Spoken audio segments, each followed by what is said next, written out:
Panasnya abadi Jordan người ta gắn mơ ô càng ngày ta rung đâm natin laban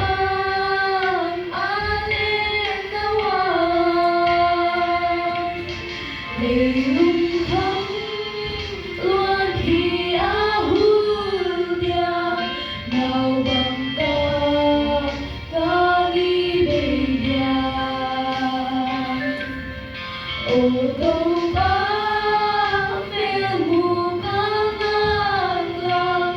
abang bang hele jiwan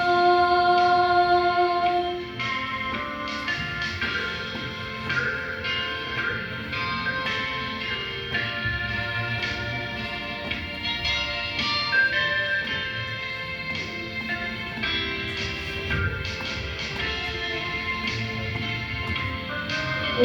xin cha cả đoàn thân giang xin thân giang phai khoa hoa man xin ta vui mẹ ta khi chàng ta